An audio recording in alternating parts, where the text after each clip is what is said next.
We have an interesting subject this morning that we all more or less accept and think about, but very often we don't do very much of anything about it. Is it a little too far from the machine? Well, I'm still fighting a cold, so I'll have to move up a little on the machine. Is that going to be better? Okay.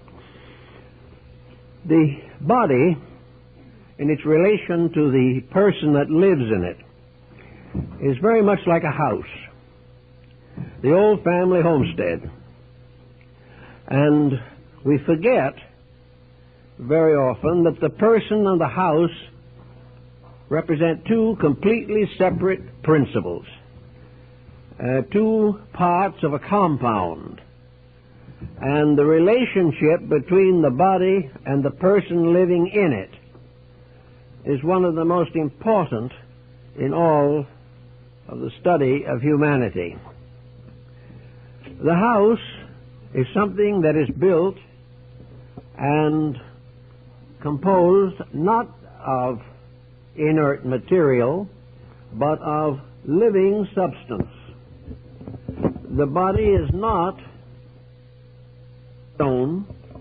It is self-renewing, self-generating, self-restoring in many ways and parts, and at the same time, it is something we have to protect and guard. The relationship begins when we realize that the person is an individual entity, and that its entrance into the material world through the body is entering a house. The person exists prior to the body. The person survives the body. The person continues down through the ages, according to at least some philosophical systems, to create new bodies and to build into each body the experiences of previous building, so that theoretically each body that we build should bear witness to the degree of internal integration we have achieved. The body is very much like the house in another particular, and that is, it requires upkeep. We have a tendency to assume that the body takes care of itself. And we do the same thing with it that we often do with a fine home. We neglect it. If we have a nice house and we do not manage it well, it will gradually deteriorate. If we do not combine our bodily function with a plan of management, the body gradually loses its vitality. Everyone knows about the house they have entered at some time during their lifetime, a house of a friend. The yard is beautifully kept up, the house is well painted, but inside of the house there is neglect. This neglect seemingly is due to the fact that the person feels that if the outside looks right, if they keep it well painted and the garden well weeded, the neighbors will think well of them. And very few people are going to see the neglect inside of the house. This is true also in the body situation. Very often we spend considerable time, effort, money in maintaining the outward appearance of a body, but we neglect its inner needs. We are much more aware of taking care of the cosmetic aspects of the body than we are of maintaining its internal health. The attitude seems to be that if we protect the surface, the rest takes care of itself. This is not true.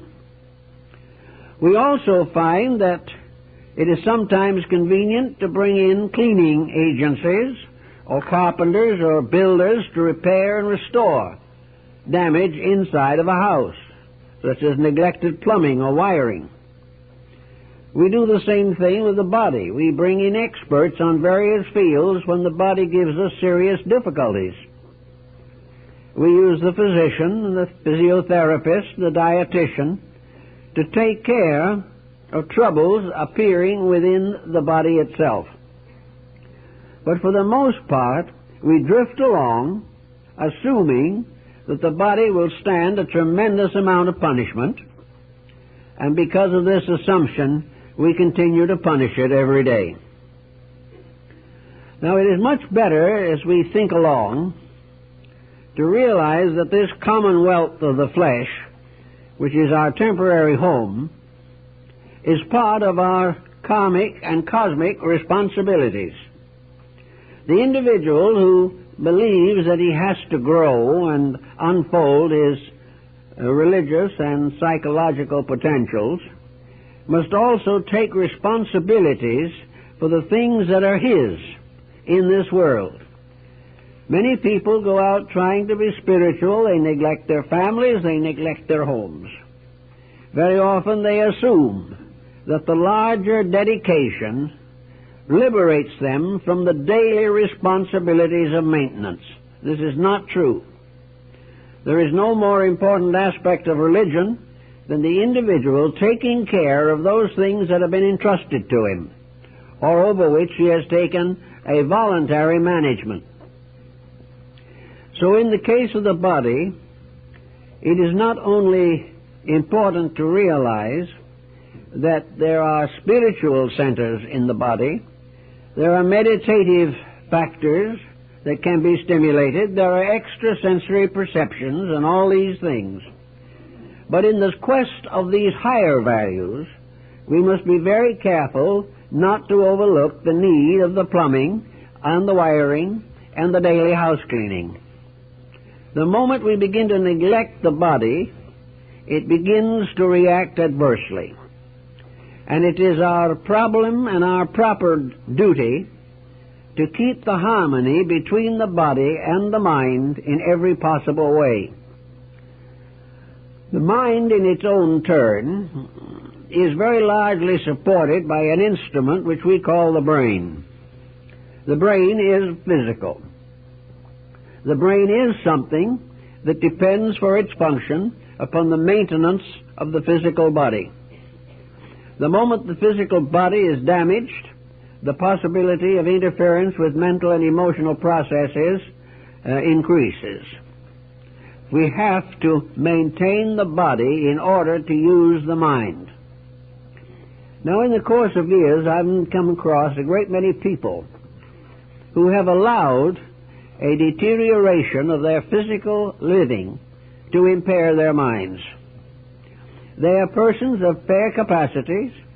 They are persons who could have done something with their lives, but due to more or less neglect or complete indifference to the basic problems of mind-body relationships, they have found themselves in a dangerous situation, and what should have been a wonderful partnership ended in ruin. We have to recognize, for example, the common failing of our day, alcoholism. The effect of alcoholism on the body is obvious, and nothing can affect the body like alcoholism that does not also affect the mind. It affects the entire life. It interferes with every objective and purpose of human existence. And unless this is controlled, the individual is in serious trouble.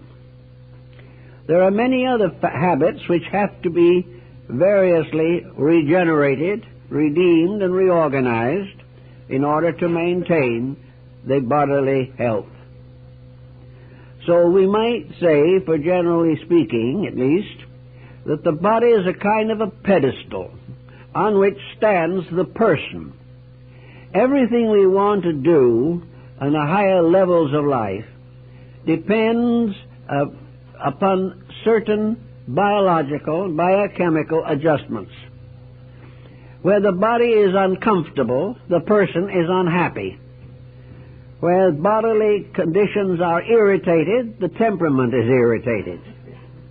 and where the body is allowed to become discouraged, the person in the body suffers discouragement.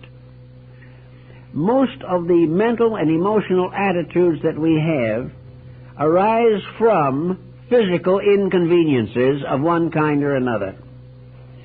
These inconveniences may, some of them, be deliberate carelessness. Others may be the result of circumstances comparatively beyond our control. But the basic truth remains that the body is very important, and that the individual who sacrifices his health must have a very great and important thing to do to justify this sacrifice. Because if he does sacrifice it, regardless of his motives or intentions, the bodily harmony will be interfered with. Now, we know in most cases that we have disciplines for the development of the mind and the control of the emotions. These disciplines mean a great deal to the average individual, particularly now. And there are hundreds of schools springing up, large and small, old and new, relating to disciplines of enlightenment. Disciplines intended to expand the consciousness of the person, to enlarge and ennoble character, and even to develop extrasensory perceptions and psychic faculties. Nearly all of these processes that are worth the name require very strong and stern self-discipline. Anything that is promised without effort is worth about what the lack of effort is worth. There is no way of winning any extension of ability without dedication of purpose. So the person begins various disciplines. He practices yoga or Zen. He meditates and contemplates and performs retrospective disciplines. And to a certain measure, he tries to keep the body in reasonable condition. But the moment he starts to meditate or use any of these higher faculties, he is likely to come into conflict with the body. Now, the reason why this happens is that in a great many people, the body has been spoiled. It is a spoiled child, and like such a child, is very difficult to manage and resents any interference with the habit mechanisms which it has built up. These habit mechanisms of the body are apt to be negative, like the habit mechanisms of the mind and emotions. But the person attempting to settle down quietly to the cultivation of his inner life is subject to constant minor annoyances from the body. He sits down, he relaxes, he gets into the perfect mood, and something itches. Then he quietly gets past this point for a little while, and all of a sudden he remembers something. He remembers something that he should have taken care of and did not, or he remembers the phone call he ought to have made, or he remembers a promise that was broken. One thing or another comes in to interfere with this quiet meditative process. Then, as meditation with the average person to start with is very apt to end in sleep. He thinks he is disciplining himself beautifully, and the next thing you know, he's sound asleep. And I know one case in which a yogi here in Los Angeles, publicly speaking, in a large auditorium, seated himself on a table in the middle of the stage, ended meditation and went fast asleep and fell off the table. Normally speaking, this might have interfered with his reputation, but it did not. It really enhanced it. It was decided that he was in such deep meditation that he actually almost ascended from the table. But he ascended downward instead of upward. So sleep comes along. Fatigue, hunger, worry, interruptions of one kind or another, a little street noise. All kinds of things interfere. Many of these interferences are the result of the acuteness of the sensory perceptions, which have been trained to respond to certain stimuli. Others come merely from lack of correct exercising or posturing. The individual will find that meditative postures begin by being rather painful. The body aches when muscles are used differently. But altogether, the main problem with the meditation is that the body, the personality, the environment, the neighborhood, the actual house in which we physically live, all these interfere with quietude. They make it almost impossible for the individual to remain at peace.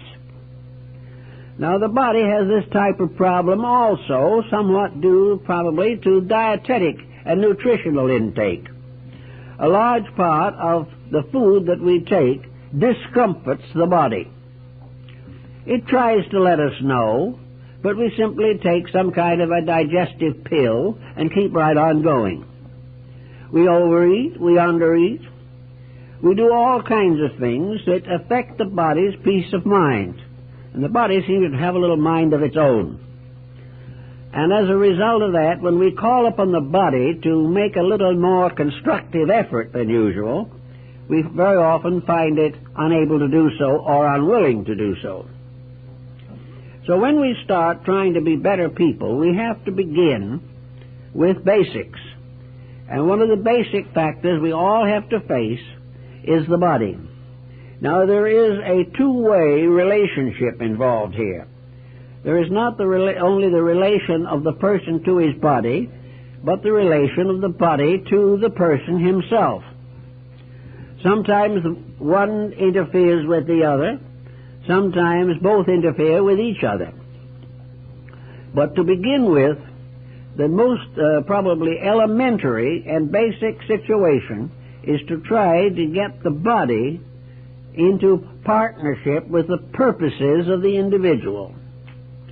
The person must decide what his problems are, what his objectives are, what he wants to accomplish. And having decided these things, he must bring his body into the partnership. One of the problems of the body is subject to is the reaction of outside circumstances upon the nervous system, the digestive system, upon the sensory perceptions and the mental reflective organisms. All of these things mean that the body has to take a certain amount of abuse, and this has to be controlled as much as possible.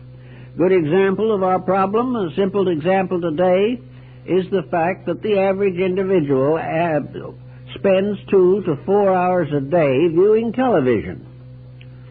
Now, television has a great many facets to it, but the problems that are most annoying in television probably are those which disturb and dramatize the emotions and reflexes and cause the individual to have powerful nerve reactions.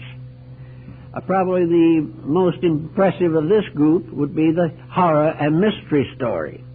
The individual is constantly confronted with intentional efforts to stimulate the emotions. The sponsors like to see the emotions stimulated. The producer wants to see this, and most of the audience has become so accustomed to it that if the picture does not have these factors, they will turn it off. But these types of films and productions injure the psychic integration of the nervous system. They make it more difficult for the person to use energy constructively. He has to waste energy defending himself against illusions and fantasies. By the time he gets through with some of these delightful spectacles, he's worn out, tired out, fatigued, simply by the expenditure of energy. Energy used for any purpose must be conserved. Physical energy is a kind of basic utility, a basic form of life which is not available to everyone equally. Physical energy is something that must be conserved, used, and directed. The waste of it is the waste of life itself. And those who waste it continuously will find life is shortened, health is impaired, and the progress of the individual towards his higher objectives will be definitely damaged. So, we have to try to fight through this peculiar structure of body. I've noticed over a long period of time, and I guess many of you have had the same experience, that people trying to be good very often succeed in being obnoxious. Their virtues are not real. They attempt to frustrate something or to dominate someone else. And instead of learning to have a peaceful inner life, they become very sensitive and are annoyed by almost everything that happens.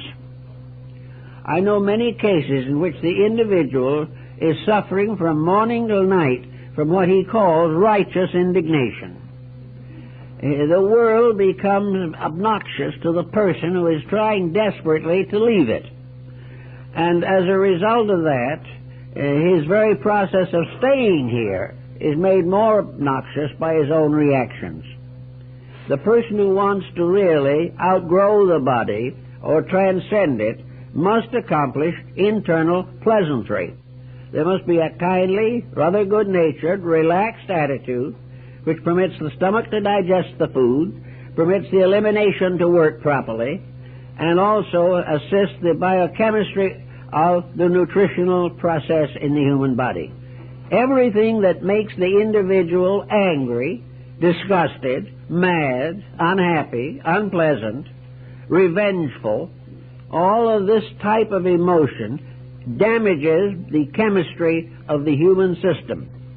It makes it impossible for the person to digest the food properly. It results in all kinds of aches and pains, and a great many chronic ailments are nothing but chronic disposition that has set in to the degree that it has damaged the body. So with all the effort to be better people, to grow, to think, to be more enlightened, we must be sure to include the body in the plan.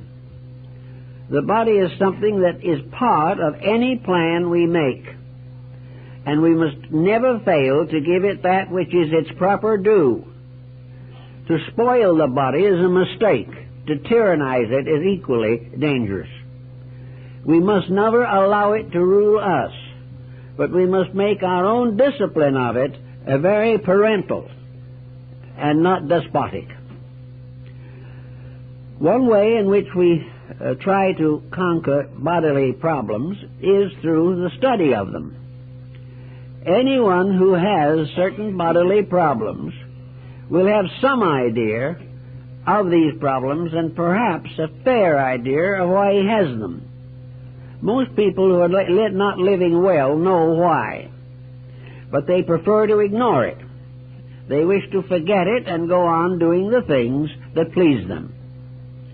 But to begin a plan, if you're going to hope to become a scholar, to become a mystic, to become a servant of public good, if you want to do something better than you've done in art or music or literature, you must take a very serious look at the body.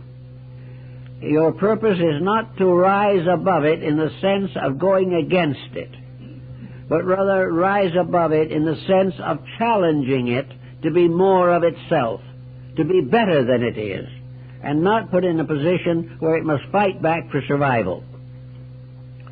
If you start with this, then you find that the Greeks were very much given to this thought, and so were most ancient peoples.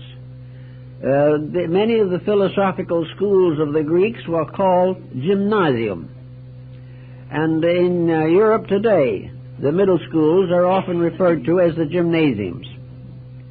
The gymnasium, in this case, from which we have merely a health procedure, included in old times, and in Europe in many parts still today, the entire educational procedure. It's all exercise. It's all discipline, control, and direction of energy resources. The individual who jogs is in a gymnasium. So is the person studying Latin.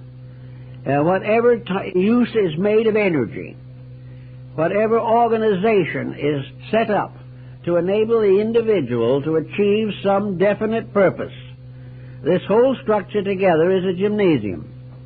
It is a place where the mind, the emotions, and the body are trained together and become a part of a partnership and are not neglected, ignored, or variously outraged in the definite ambition to get somewhere. Particularly here in the West at the present time, where most success is measured in terms of money, we are annoyed by the fact that medical care is becoming more expensive. One of the reasons why it is becoming more expensive is because we are becoming more dependent upon it. And wherever you create a dependency, you subject yourself to exploitation of some kind.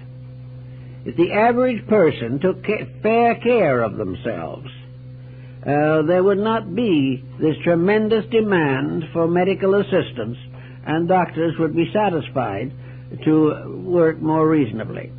But because they have created a massive profit system out of the human being's abuse of himself and neglect of others, he's in a position to charge anything he wants. But in the final analysis, the person trying to grow must start in by educating the various elements of his own nature. The Greeks, of course, held a great deal for calisthenics. They regarded a proper exercise as something that should be cultivated from the cradle. Now, exercise of a normal kind, as Socrates pointed out, must not be a technical boredom. Socrates said he was never able to exercise merely for the sake of exercising. He couldn't imagine anyone becoming interested in jogging around the block. The only reason that anyone does it is a desperate effort to be healthy.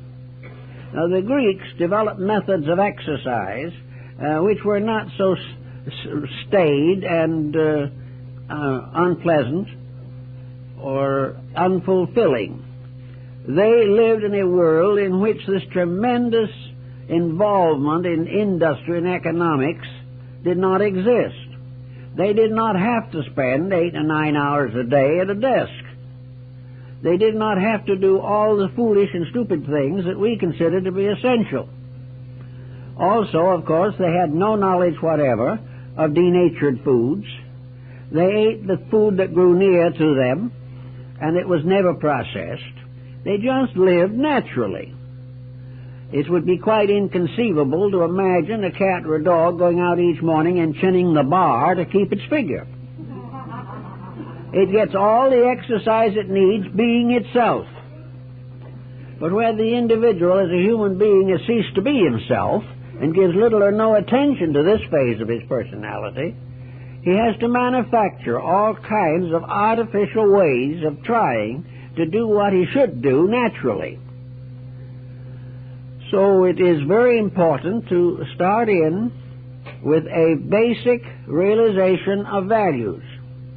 Another very basic realization that the Greeks had, which we do not have, and that is that you do not build a reputation for excellence by wearing an expensive toga. You are not any better than you are. And there's no amount of decoration on the outside that will actually change the nature and substance of yourself. So the Greeks did not try to hide the imperfections of their bodies. They rather tried to live so that these imperfections would not develop. And where there were imperfections, they allowed them to be there. It is reported that Socrates was pigeon-chested. He may have been. But at the same time, he faced it, and his friends knew it. There was no effort to conceal it. He did not go into cosmetic surgery to take care of his pigeon chest. He accepted it, but he lived above it. And he lived so well that even with it, when he was called into the army as a soldier to defend the Greeks, when the enemy saw him standing in the field armed and ready, they divided and went on each side of him. They had no intentions of facing him. So he came back a hero. But he also had trouble staying awake on sentry duty. So he said this now becomes a discipline. So he practiced being a sentry, standing on only one foot. And he became so proficient at it that he could do 8 hours of sentry duty on one foot without even changing the feet. This was discipline. It was making something obey him. Generally speaking, most of the older peoples of the world live more naturally than we do. Ambitions were much less aggressive, and persons in various stratas of society expected to remain there. But because of the lack of false values, the lack of artificial activities, these people seem to have done fairly well, and they had time enough to produce some exalted thinkers. During the age of Pericles, probably in Greece alone, we had produced between 400 and 600 very great intellects. During the age of Pericles, probably a half of the thinking of the world was done.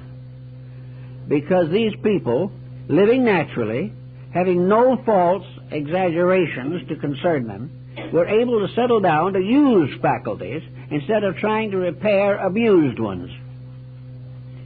This is something we can't do entirely, but we should try to work on it a little. We should try to make sure that we are getting a maximum of constructive result from the efforts that we make to live. That what we are doing will always help, never hurt, the major projects of life. Of course, when someone asked, I think it was Aristippus, or one of the old Greeks, the greatest curse that would be imaginable, he said the greatest curse would be for a man to tell his son, live extravagantly. Luxury was the great curse. It still is. And it is because of luxury that most of the world's thinking is very badly done at the present time. We are not saving the energies. The body has them. It is born with them. With a little care we can take care of them. But we cannot repair active wasting of energy on matters of no value. So we have to try to work with the body, realizing its potential, representing the facts of life to the body, and living accordingly ourselves. These procedures are of the greatest felicity to all concerned. Now, the body, as we study it, is a tremendously fascinating thing. It is a structure, it is a house that can restore itself. It is made up of brick and mortar and steel, all of it alive. And in it being a compound of constantly living elements, it is exceedingly responsive and reactive to the processes which take place within it. Now, over this body, as seated in authority, is something that in the thousands and millions of years of human evolution should be pretty smart, but isn't always that way. The human being today is equipped, if he wants to use the equipment, for a vast amount of self-improvement. He is capable of being more than he could ever have been before. And if we recognize evolution as a growing process and realize that we are progressing all the time, then at any given moment we should have available to us a wealth of previous experience. This may not be available in actual conscious thought, but it is available to us in instinct, in intuition, conscience, and many of those factors which tell us something of our own previous experiences with right and wrong. But the body being in the control of this, the other thing, this self, this mind, not only must obey, the body can't refuse to obey except at the cost of survival. But the human being can change its attitude toward the body at any time it wishes to. Buddha makes a very great and definite point out of this entire situation. To Buddha, the great enemy of mankind was the person living in a house but abusing it. The poor housekeeper, the housekeeper that allows the house to run down, is the offender. The house cannot help running down if no one takes care of it.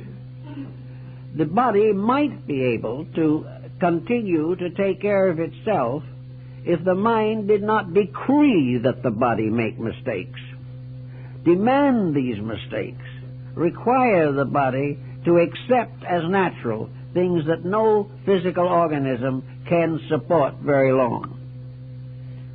So the Buddha points out very definitely that the tyrant is the mind. It is the mind that does it. It is the mind that is the slayer of the real, as we find in the Bhagavad Gita. The mind is the slayer of the body if we are not careful. Just as minds get together and create armies and kill each other, so the mind in man becomes a militant despot and destroys the very body that it depends upon. And in the course of this destruction probably ruins its relationship with all outside factors of civilization and environment.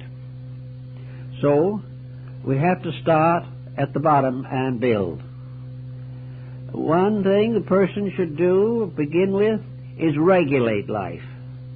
Regulating life means to set up patterns that the person can perpetuate without constant breaking of these patterns. Food should be taken regularly, and it should be of a nature and quality that is suitable to the needs. The snack bar and all the odds and ends damage the body. The body should also rest at various times during the day. And persons beyond the age of 50 will find it very important to rest for a short time every day, just to give the body a chance to reorganize its resources. I've told that to many people, and they usually say resting is a waste of time. It is not. The person who is tired and will not rest is the one who is wasting both time and life. Having set upon oneself the disciplines of things, we can be a little like the Zen monk who in the ashram, after he has finished his dinner, takes the plate that he ate from and puts it in water and washes it and then drinks the dishwater. That neats things up very much. But we have a lesson there which is purely Zen. Whatever we clean up, we have to drink the dishwater. It is part of the process of life. And some of the people have been very wise and thoughtful in their interpretation of these ancient fables. Having organized our resources in these details, we should go a little further to find out more about why we have the attitudes we do. Today particularly, we are all becoming dominated by attitudes. And most attitudes that we're holding today are destructive. The attitude person is the one who has made up their mind before the evidence is even considered, and who finds everything to be what he expects it to be, because he rejects any other interpretation. Attitudes that are combative, attitudes that are self-centered, attitudes that are revengeful or despondent, morose, self-pitying, all these attitudes are very bad for the body. The body taking them on begins to lose certain functional processes. If you hold a mental dyspepsia long enough, it will become a physical dyspepsia, because the various processes of assimilation within the system are all symbolically set forth in the physical processes of digestion. So if we go along quietly, we start to be better people by coming to terms with the body and recognizing it for what it is, a wonderful and useful friend, something we can depend on to give us terrific service if we will take care of it. But like an automobile that is neglected, it will not survive. Having made this basic arrangement, then we can more or less ask and receive the loyalty of the body. It is very difficult for a bad master to have loyal servants. A poor housekeeper will never win the loyalty of employees or persons who come in to do various things. You must respect, you must demonstrate an ability, an integrity, and a fairness in all procedures in order to demand or receive loyalty. The body will be loyal to the mind if the mind is thoughtful of the body. It is a two-way procedure. The body will react by greater efficiency, comfort, ease, and a surprising amount of reserve energy. But if the loyalty is missing, if the person has no interest in protecting the body, he's going to get in trouble, because he's going to do all kinds of things without any consideration for the effect of these things upon the human constitution. Wherever we depress our relationships with the body, we expose ourselves to epidemic ailments and to all kinds of definite infirmities. As we get along in life, we also have to make certain compromises with the body. The body begins to tell us it is a little more tired than it used to be. It hasn't got quite as much energy as it once had. And though it is pretty effective and still quite good, you'll have to give a little more attention to it. It's just like working with a run-down old house. We may have kept it up very well, but as it gets older, it needs special attention, and you can't prevent a deterioration if that attention is not bestowed. So the body begins to need certain conservation processes. The very great mistake that has been made by a number of persons is to try to live young as far as the physical body is concerned beyond the age when this is reasonable and probable or possible. The body cannot, by willpower alone, compensate for age.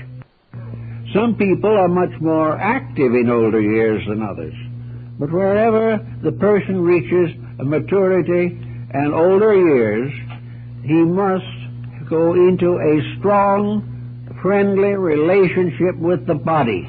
He must make that body work as well as it can and as long as possible. And if the person continues to be willful and do only what he wants to do and ignores the body, he will be in trouble. Of course, he may lean back upon medical help or feel that if he dissipates mildly, he can get over it. But every amount of this loss of energy and loss of purpose has its very heavy price that we have to pay for it. The Greek and the Egyptian and Roman mysteries were, I suppose, the most perfect forms of education that we have ever known. They were the only systems that educated the total person. That they educated not only the mind but the body.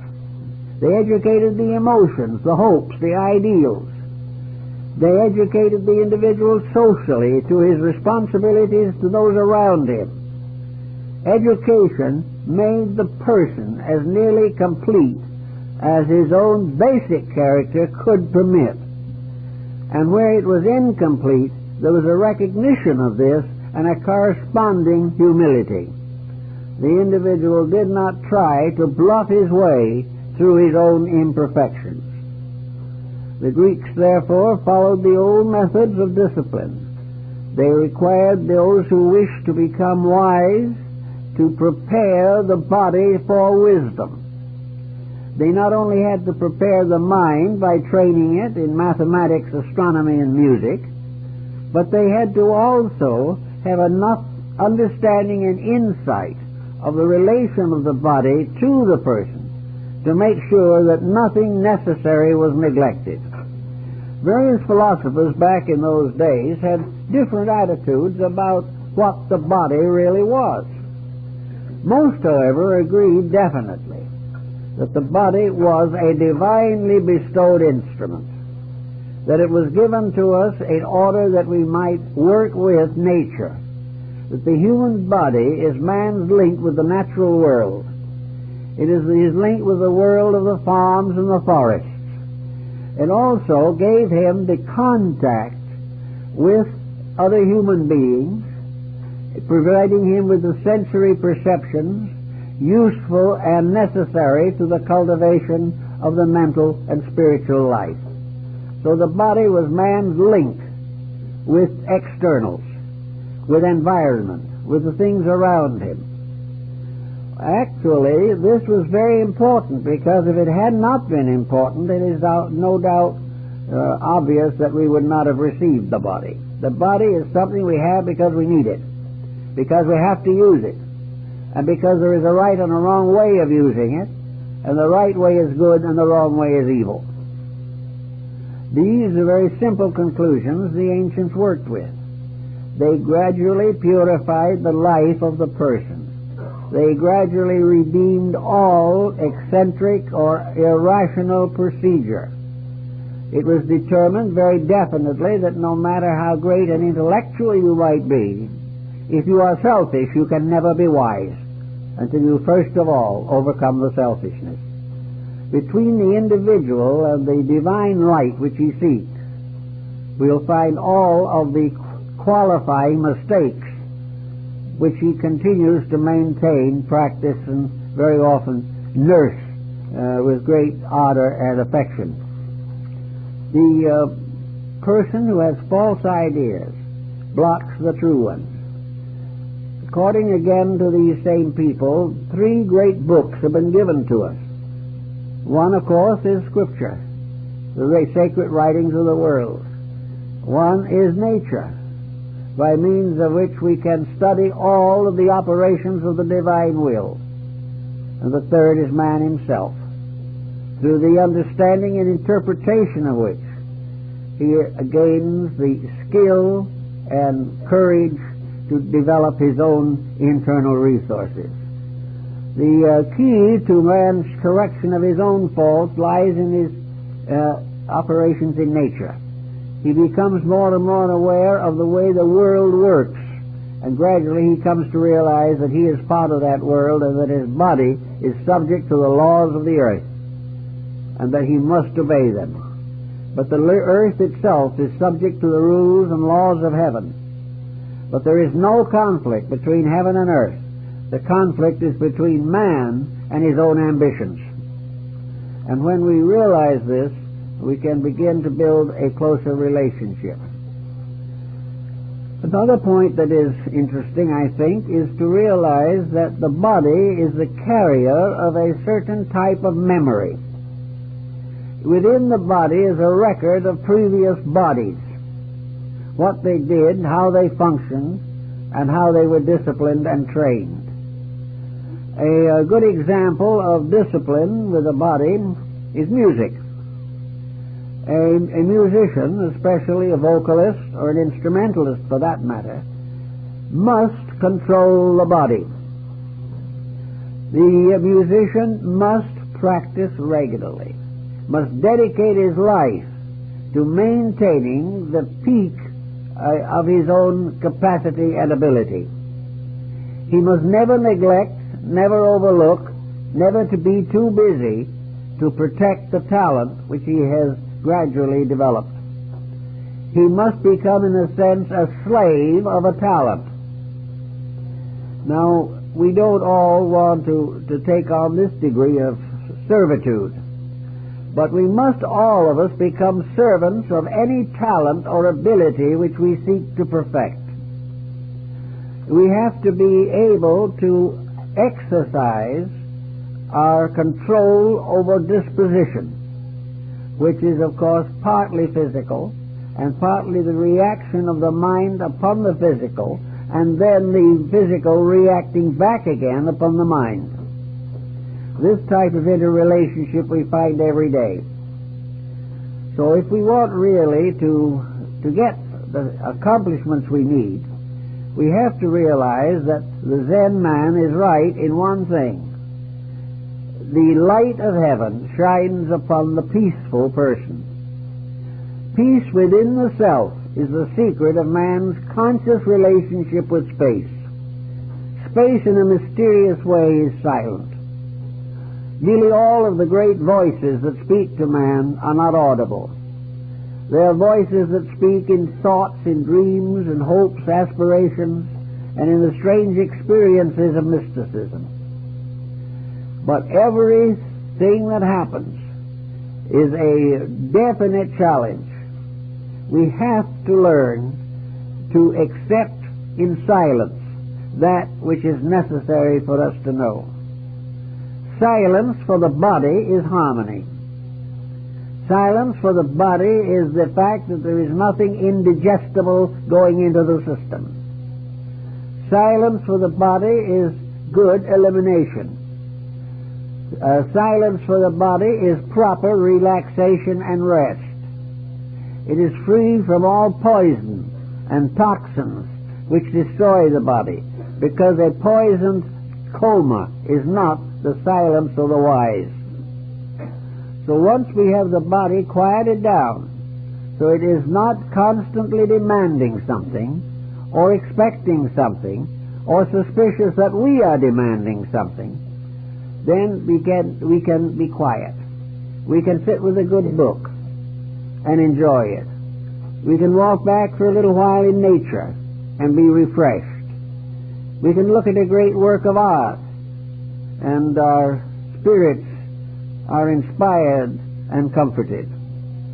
Silence inside of ourselves means free from forced meaning, from interruption, or from conflict, from prejudice relating to these kind of things. Having gained a physical silence, and having learned to love a certain silence, we can then decide what we want to put into it. Having cleaned the inside of the cup of everything that is not important, we can then take this silence and refurnish it. It would be like getting rid of a lot of old broken down furniture in a house. If we want to get rid of the furniture that we do not want or do not need, then we can settle down and refurnish. Once we have cleared the mind of trash and trivia, we can then settle down to refurnishing our mental home. We can decide what we need, what is going to be truly comfortable, and we can allow to come into that silence that which enriches it, but do not allow to come in that which disturbs it. After we begin this process, we also discover something else. We are nearly always disturbed by things that we refuse or reject. We are disturbed by conditions which we have not digested, which we have not analyzed, which we have not controlled. Therefore, if we achieve silence within ourselves truly, we will find that the interruptions become progressively fewer. And what disturbed us desperately last week will not bother us at all if our own inner silence is stronger. Now, silence is not to neglect. Silence is not a vacuum. It is a peace. It is quietude. It is the strongest situation possible, whereas simply turning off the mind can be a very negative and useless thing. We cannot block out thought, but we can ennoble it by ennobling the function that gives it to us. So then we begin to bring back into our silence the things that make us happy. We begin to listen to great music. We learn to appreciate great artistry. And we also learn all kinds of little things inside of ourselves that we can do. We can develop talents that we sense but have not yet evolved. Out of the silence we build a new life based upon peace, upon inner contentment, and upon a constant process of enrichment, the enriching of values. And little by little we put a nice new set of furnishings in the house. But these furnishings are proper. They are not gathered for ulterior motives. We're not refurnishing the house because we want to keep up with the Joneses. We are not furnishing it because we want more expensive things than our neighbors. We are not even furnishing it because we have no longer any interest in old things. In the peaceful heart there is neither old nor new, but there is a gradual increase of the sense of value, that which is most proper, that which is most complete to the inner life. That is the thing we shall try to acquire if possible. So we can develop a few little hobbies that help. We can enjoy good books and good friends. We can also gradually find the need for variety in our inner life. We find that if we pray all the time, we will not become virtuous, we will become sick. We also realize that if we go out trying to help people when we don't know what we are doing ourselves, that a certain frustration is going to result. We all have to work out these problems of making our silence the basis of a new career. And if it is built upon this quietude within ourselves, it has no enemies. It has lost the power to have enemies and do that type of thing. There's a story about Diogenes, who liked to live in a tub in the Athenian Forum and used to speak to his associates while standing near a wall that led up to another level. One day, a soldier listening to him disagreed with him, so leaned over the wall and spat at him. Diogenes looked up and then he turned to his friend. He said, "You know, I think I should be angry at that man, but I've forgotten how." Now, it's going to be a long time before most of us nowadays are going to forget how to be angry, or how to be revengeful, or how to work a nice and gentle insult at the proper moment. But there comes this inner peace that says this is no good. We are wasting energy that we can't afford to lose. Now we have energy in short supply all over the world. Our energy resources are being depleted. About the only energy resources that are as yet available to most of us are our own energy. The energy to use the life in ourselves for the greatest good to all concerned. So to do this, we can't waste any of it. We can't waste any time in trivia. We can't waste much time in small talk or in useless activities. We can't spend too much time working along with social situations that have no future and very little past.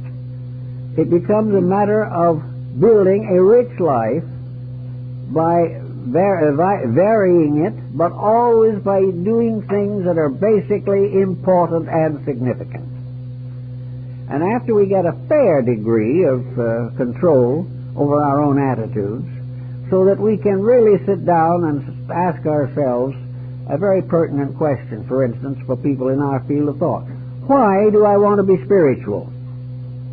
Why do I want to be enlightened? And there'll be all kinds of answers, some of which you'll block before you even shape them, because you will realize they are not the best. But the question is always, why do we want to be better than we are? One answer to that, of course, is it is our destiny. We were created to become better every day. We were created to outgrow our own past constantly. Another thing that we can say is that the more we learn, the more we know, the more we understand, the more useful we can be, the more we can really be helpful, because there is very little true helpfulness in passing along our own personal undigested opinions. Most people are suffering from that type of opinionism which Epictetus calls a falling sickness of the reason. And why give advice to another which has never worked for ourselves? So we want to know more. We want to be better. We want this dynamo, this battery that we've got between the rib cages. We want this to support a project. We want this life energy to be used, not wasted or abused or thrown away. We don't wish to pass out of life at the end of the present embodiment full of energy we've done nothing with. We want to use it. And we want to use it primarily for the common good. One of the most dangerous thoughts that we can have is that we want to get better in order that we may be better than somebody else. That is a very sad mistake. The idea of growing so that we can become sort of spiritual aristocrats is a complete loss, and the stomach won't stand for it either. Every part of us will rebel against a false motive. Therefore, false motives will kill you just as quick as bacteria and germs. We have to grow because it is our duty. We have to be better because it is our divine right. And we have to accomplish everything possible for the unfoldment of ourselves in order that we can be of the greatest service to all. The individual who gains without desiring to serve is wasting time.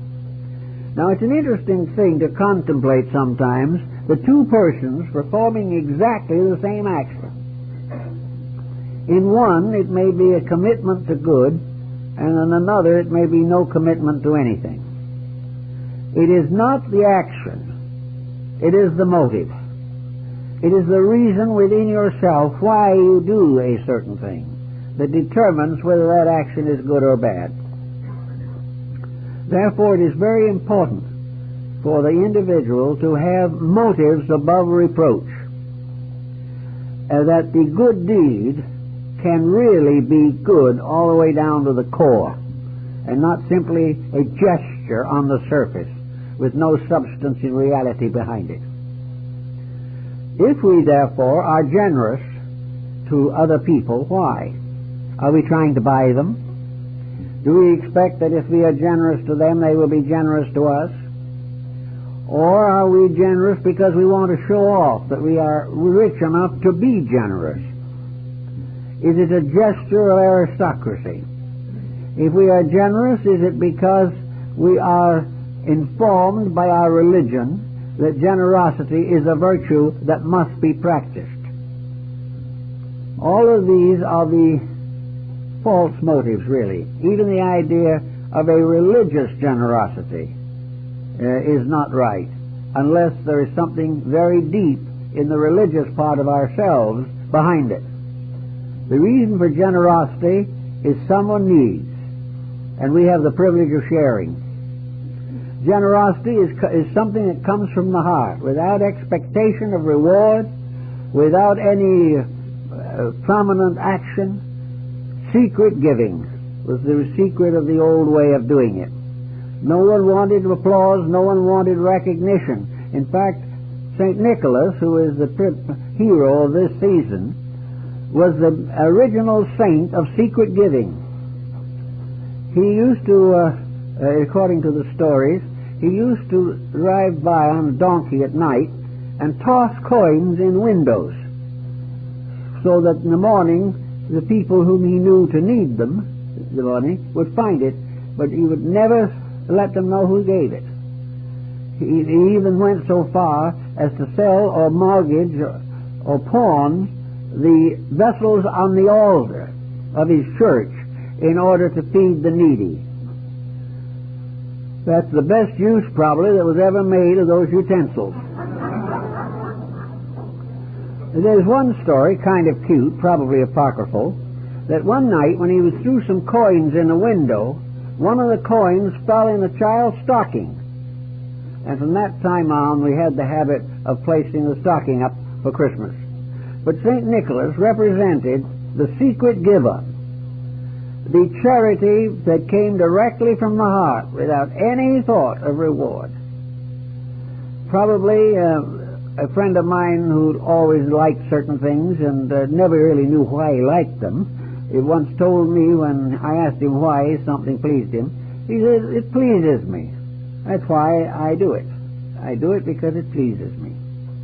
Well, What he did was very generous and very thoughtful, and it indicated that the right kind of things were the things that pleased him. So it is simply because we have a feeling about things and we want to do something about them. But the idea of ulterior motive sneaking in is wrong, because this ulterior motive somehow inside of our own conscience we estimate it. This motivation, this ulterior motivation, finally is interpreted in terms of blood cells, allergies, and all kinds of things of this kind. And the ulterior motive goes right into the physical body to give it more trouble. We have to be honest to the body if we expect the body to protect us through the long years of life. So honesty is the proper relationship. Now, as we go along a little further with this type of thing, we say, what comes next?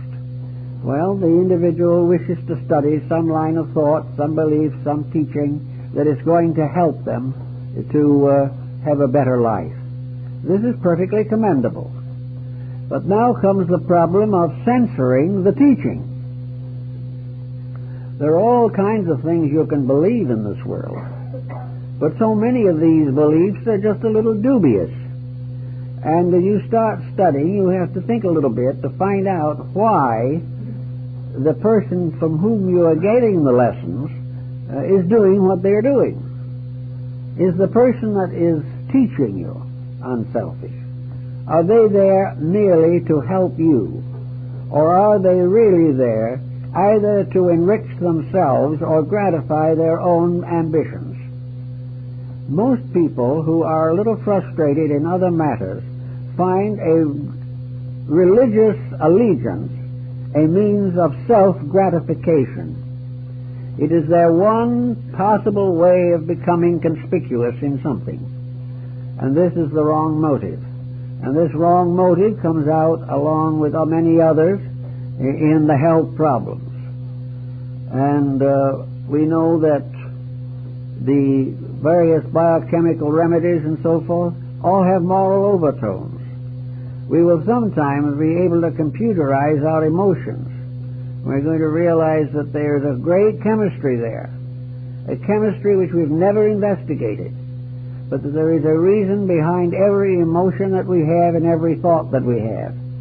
And unless that reason is founded in peace, in the quietude of an inner life that has no ulterior motives, unless it is founded in that, the future of the student is in danger.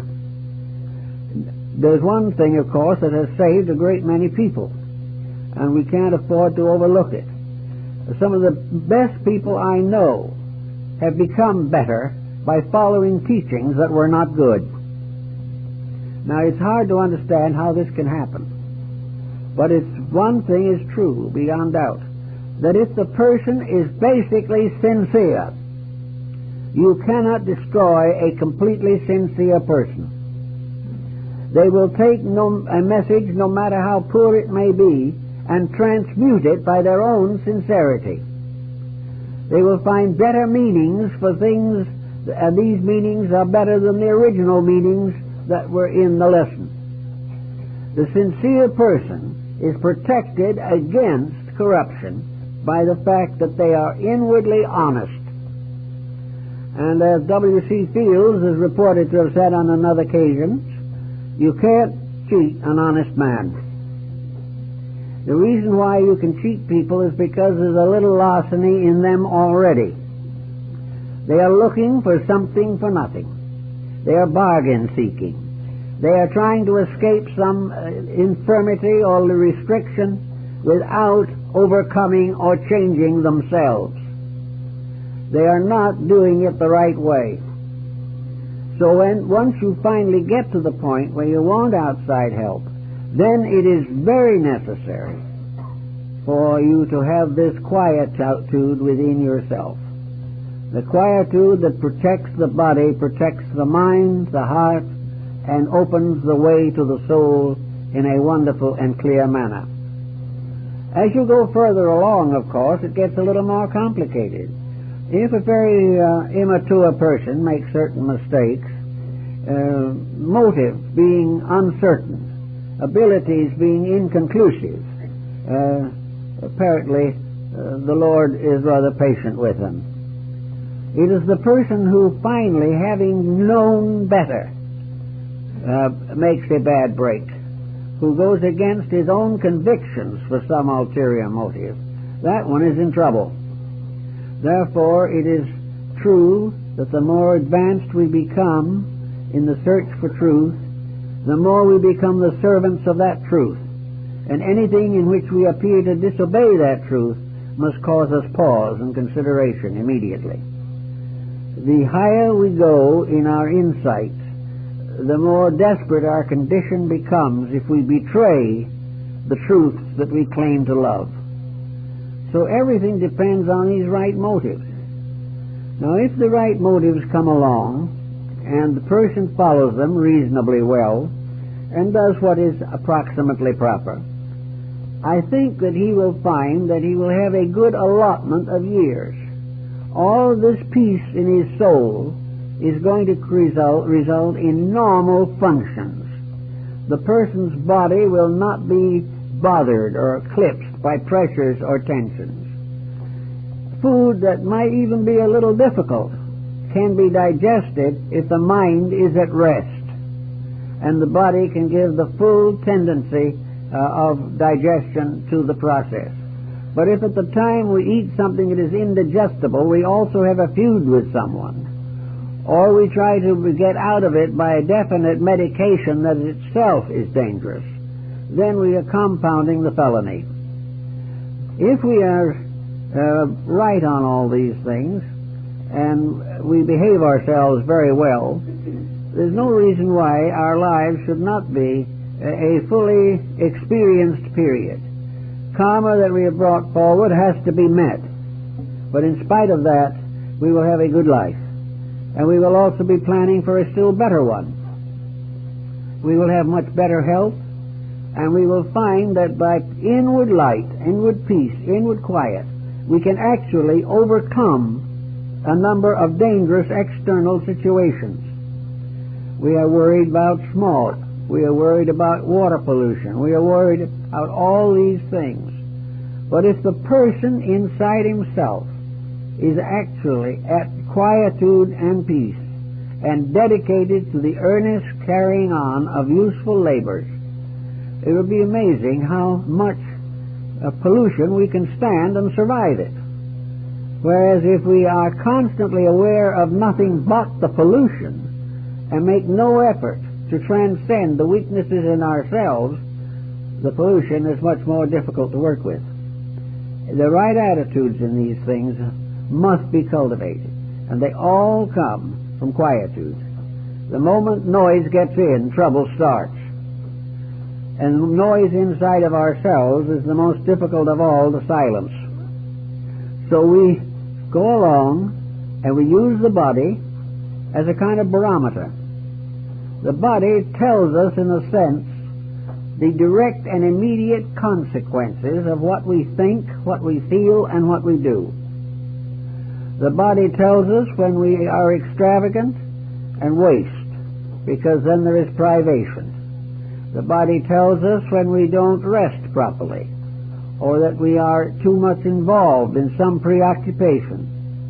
The body warns us of all kinds of improprieties of conduct, of nutrition, and exercise. The body is there to help us to keep the rules. And the body is so obvious to us that it's much easier, in a sense, to work with that level of pattern than it is with the mental and emotional levels themselves. There is also something so final about the body in these things. We always think we can bribe the emotions so that we can bluff the mental attitudes. But when we get a stomach ulcer, we know we've got it. And we know it's going to stay there until we do something about it. And if we neglect it long enough, it will destroy us. So we are in the presence of law operating not maliciously, not viciously, but inevitably.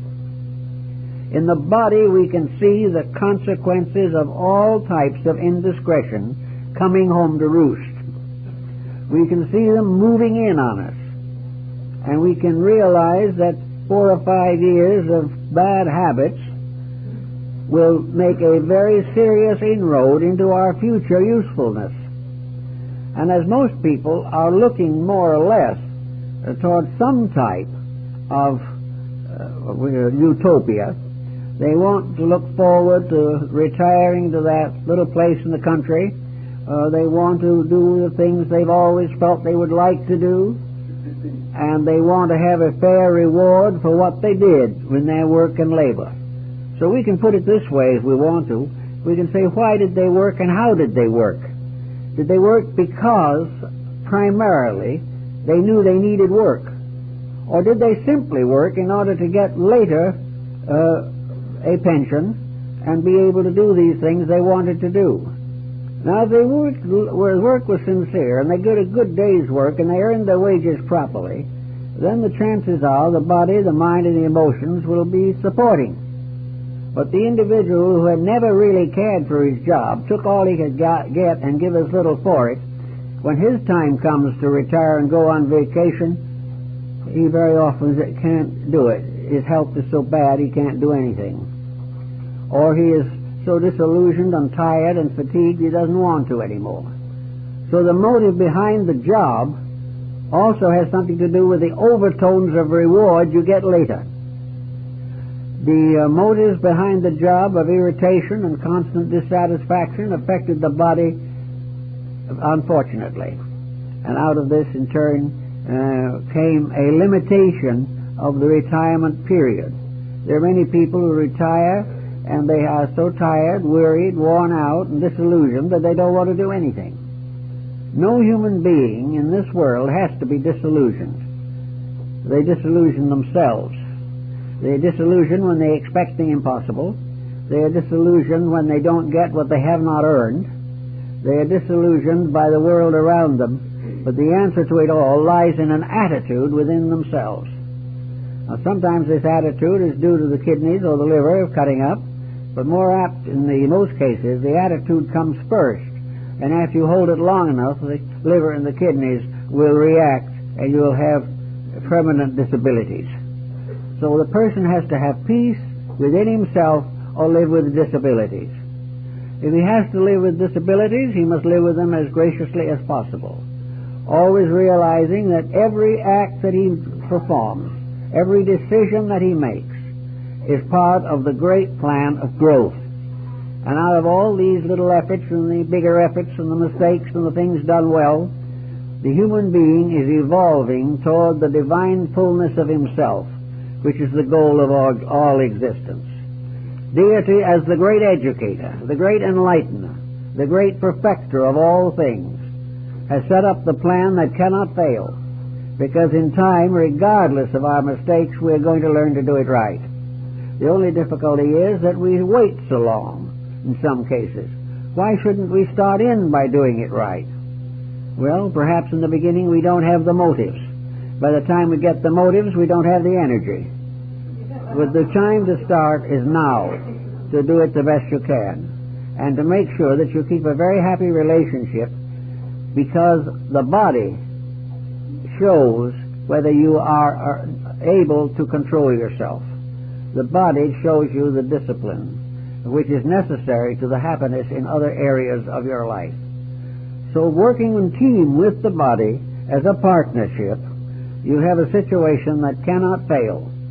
But if one fails the other, the failure is spread over the entire environment sometimes. So work together with the body in a close partnership, and you will find improved health, greater happiness, and peace of mind. Well, thank you very much, folks. I guess that's all for today.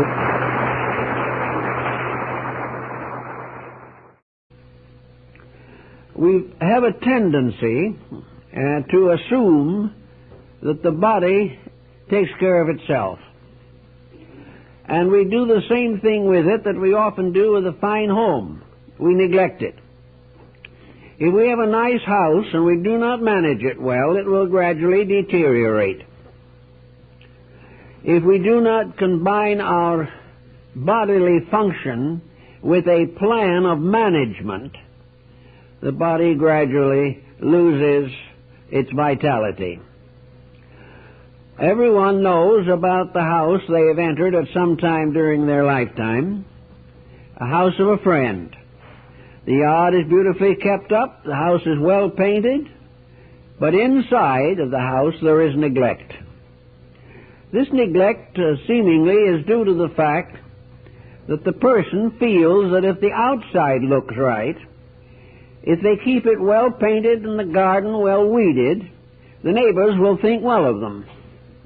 And very few people are going to see the neglect inside of the house. This is true also in the body situation.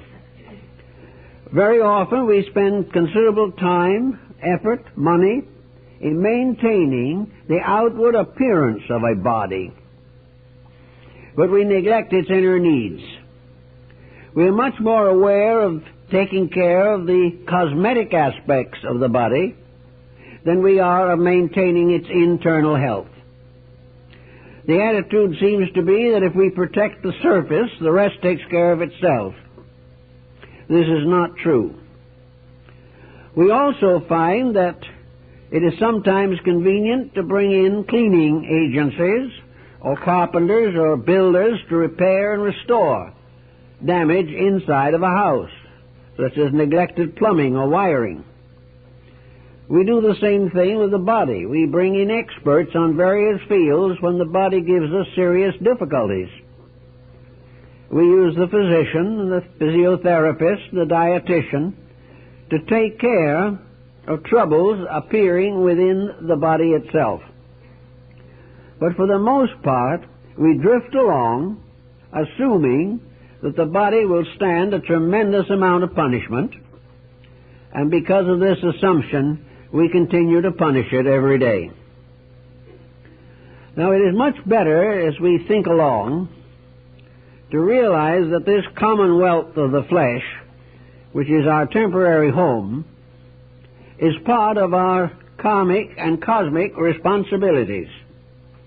The individual who believes that he has to grow and unfold his sins, various disciplines, he practices yoga or Zen, he meditates and contemplates and performs retrospective disciplines, and to a certain measure he tries to keep the body in reasonable condition. But the moment he starts to meditate or use any of these higher faculties, he is likely to come into conflict with the body. Now, the reason why this happens is that in a great many people, the body has been spoiled. It is a spoiled child, and like such a child, is very difficult to manage and resents any interference with the habit mechanisms which it has built up. These habit mechanisms of the body are apt to be negative, like the habit mechanisms of the mind and emotions. But the person attempting to settle down quietly to the cultivation of his inner life is subject to constant minor annoyances from the body. He sits down, he relaxes, he gets into the perfect mood, and something itches. Then he quietly gets past this point for a little while, and all of a sudden he remembers something. He remembers something that he should have taken care of and did not, or he remembers the phone call he ought to have made, or he remembers a promise that was broken. One thing or another comes in to interfere with this quiet meditative process. Then, as meditation with the average person to start with is very apt to end in sleep. He thinks he is disciplining himself beautifully, and the next thing you know, he's sound asleep. And I know one case in which a yogi here in Los Angeles, publicly speaking, in a large auditorium, seated himself on a table in the middle of the stage, ended meditation and went fast asleep and fell off the table. Normally speaking, this might have interfered with his reputation, but it did not. It really enhanced it. It was decided that he was in such deep meditation that he actually almost ascended from the table. But he ascended downward instead of upward. So sleep comes along, fatigue, hunger, worry, interruptions of one kind or another, a little street noise. All kinds of things interfere. Many of these interferences are the result of the acuteness of the sensory perceptions, which have been trained to respond to certain stimuli. Others come merely from lack of.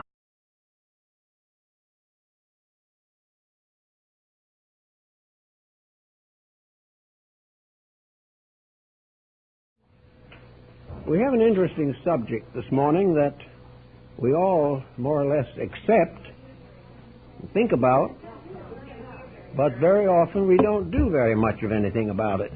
Is it a little too far from the machine?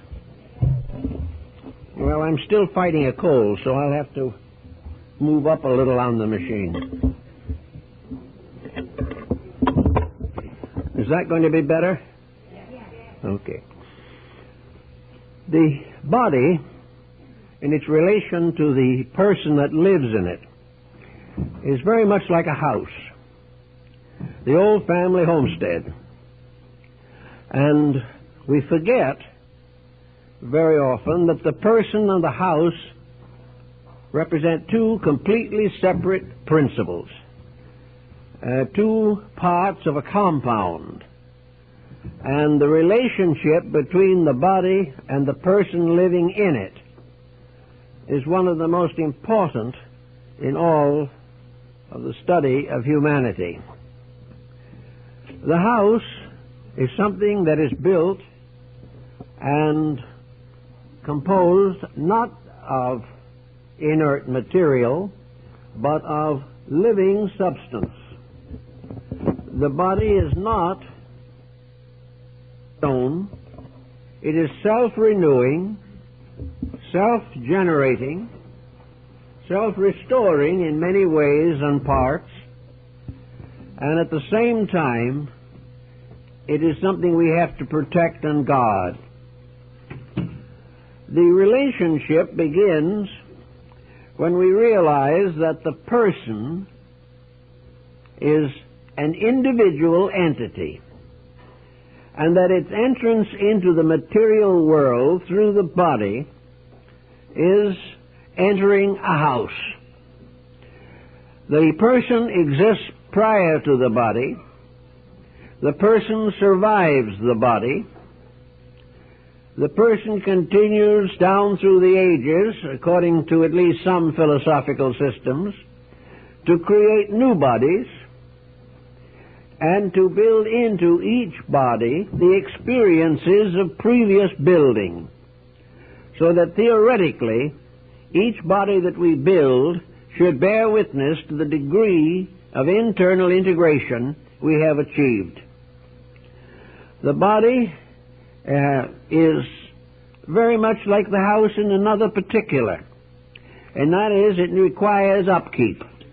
Religious and psychological potentials must also take responsibilities for the things that are his in this world. Many people go out trying to be spiritual. They neglect their families, they neglect their homes. Very often they assume that the larger dedication liberates them from the daily responsibilities of maintenance. This is not true. There is no more important aspect of religion than the individual taking care of those things that have been entrusted to him, or over which he has taken a voluntary management. So in the case of the body, it is not only important to realize that there are spiritual centers in the body, there are meditative factors that can be stimulated, there are extrasensory perceptions and all these things. But in the quest of these higher values, we must be very careful not to overlook the need of the plumbing and the wiring and the daily house cleaning. The moment we begin to neglect the body, it begins to react adversely. And it is our problem and our proper duty to keep the harmony between the body and the mind in every possible way. The mind, in its own turn, is very largely supported by an instrument which we call the brain. The brain is physical. The brain is something that depends for its function upon the maintenance of the physical body. The moment the physical body is damaged, the possibility of interference with mental and emotional processes increases. We have to maintain the body in order to use the mind. Now, in the course of years, I've come across a great many people who have allowed a deterioration of their physical living to impair their minds. They are persons of fair capacities. They are persons who could have done something with their lives, but due to more or less neglect or complete indifference to the basic problems of mind-body relationships, they have found themselves in a dangerous situation, and what should have been a wonderful partnership ended in ruin. We have to recognize, for example, the common failing of our day, alcoholism. The effect of alcoholism on the body is obvious, and nothing can affect the body like alcoholism that does not also affect the mind. It affects the entire life. It interferes with every objective and purpose of human existence. And unless this is controlled, the individual is in serious trouble. There are many other habits which have to be variously regenerated, redeemed, and reorganized in order to maintain the bodily health. So we might say, for generally speaking at least, that the body is a kind of a pedestal on which stands the person.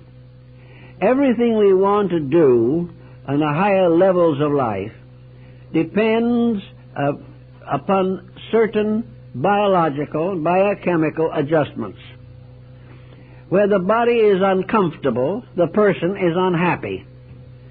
Where bodily conditions are irritated, the temperament is irritated. And where the body is allowed to become discouraged, the person in the body suffers discouragement. Most of the mental and emotional attitudes that we have arise from physical inconveniences of one kind or another. These inconveniences may, some of them, be deliberate carelessness. Others may be the result of circumstances comparatively beyond our control. But the basic truth remains that the body is very important, and that the individual who sacrifices his health must have a very great and important thing to do to justify this sacrifice. Because if he does sacrifice it, regardless of his motives or intentions, the bodily harmony will be interfered with. Now, we know in most cases that we have disciplines for the development of the mind and the control of the emotions. These disciplines mean a great deal to the average individual, particularly now. And there are hundreds of schools springing up, large and small, old and new, relating to disciplines of enlightenment. Disciplines intended to expand the consciousness of the person, to enlarge and ennoble character, and even to develop extrasensory perceptions and psychic faculties. Nearly all of these processes that are worth the name require very strong and stern self-discipline. Anything that is promised without effort is worth about what the lack of effort is worth. There is no way of winning any extension of ability without dedication of purpose. So the person begins